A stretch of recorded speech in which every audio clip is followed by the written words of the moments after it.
सप्रेम साहेब बंदगी। सदगुरु कबीर साहब के चरणों में शरण बंदगी। महंत रामधनी दास साहब के चरणों में शरण बंदगी। महंत धीरज दास साहब के चरणों में शरण बंदगी। आप सभी श्रोता बंधुओं, भक्तमय माता एवं बहनों, सभी को सप्रेम साहेब बंदगी। आप सभी कबीर आश्रम नेवादा गौराडांड के यूट्यूब चैनल के माध्यम से प्रेसिडेंट कबीर आश्रम नेवादा गौराडांड यूट्यूब चैनल पर सदगुरु कबीर साहब की वाणी, सत्संग, प्रवचन को सुनते हैं। सदगुरु कबीर साहब के ज्ञान रूपी शब्दों को श्रवण करते हैं और अपने जीवन में उसको उतारने का काम करते हैं।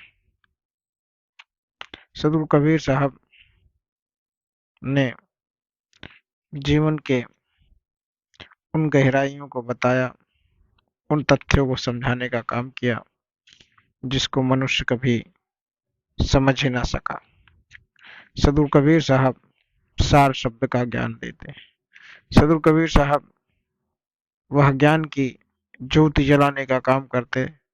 उनके शब्द जो हैं वह शब्द अज्ञानता को दूर करने वाले शब्द हैं। बंधुओं, आज मनुष्य जातिपात, धर्म, पाखंडवाद और भ्रामिक जगहों पर भटक रहा है। सदगुरु कबीर साहब के जो कल्पना थी, जो उनका विचार था, उनकी परिकल्पना थी, उनका विचार था, वह जो सोचते थे कि मानव को क्या दिया जाए, तो वह सबसे पहले उनका विचार था मानव जात को सत्य और सच्चाई पर चलने के लिए प्रेरित करना। सदगुरु कबीर साहब ने सदा ही मनुष्य को सत्य का रास्ता दिखाया। उन्होंने अनेकों अनेकों दृष्टांत दिखाए। सदगुरु कबीर साहब बताते हैं कि मनुष्य चाहे कितना भी कोठी, बंगले, महल, अटारी सब कुछ खड़ा कर ले, लेकिन वह सिर्फ क्षण मात्र के लिए होता है। वह मनुष्य के साथ कभी नहीं जाता। यह एक शाश्वत सत्य है। इस सत्य को मनुष्य जानकर भी अपने आप को सदगुरु की भक्ति में नहीं लगाता। मनुष्य को जागृत करने के लिए सदगुरु कबीर साहब ने समझाने का काम किया कि जो माया है, यह माया ठगनी होती है। इस माया के जंजाल में जो भी फंस गया वह इसी में फंसा रहा। ज्ञान रूपी शब्दों को समझना सदगुरु कबीर साहब का बहुत ही आवश्यक है आपके जीवन में, क्योंकि सदगुरु कबीर साहब ने हर उस तत्व को बताया है जिससे आपका जीवन सुदृढ़ बन जाए। सदगुरु कबीर साहब ने बताया है कि यह संसार सिर्फ छलावा है।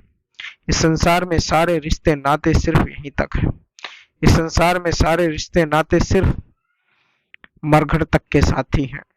परिवार वाले, कोठी, बंगले, महल, अटारी सब यहीं सब धरे रह जाएंगे। सबसे बड़ा रिश्ता क्या होता है? वह सत्य और धर्म का।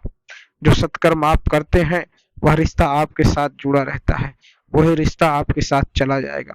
जो आपने सत्कर्म किए हैं वही लेखा जोखा आपके साथ जाएगा। अगर आपने जीवन में गलत काम किया है तो उसको आपको भोगना पड़ेगा। सदगुरु कबीर साहब के विचार और उनके विवेक रूपी शब्दों को श्रवण करना ही जीवन का एकमात्र लक्ष्य बना लीजिए, तभी जाकर आपके जीवन का कल्याण होगा। नहीं तो आप भटकते रहेंगे। चाहे जितना आप कुछ भी पढ़ लें, चाहे कुछ भी ज्ञान अर्जित कर लें, लेकिन सत्य का बोध नहीं हो सका, सत्य आप समझ नहीं सके, तो आपको कुछ नहीं अर्जित होगा। इसलिए सदगुरु कबीर साहब को शब्दों को समझें और उनको जानने का काम करें।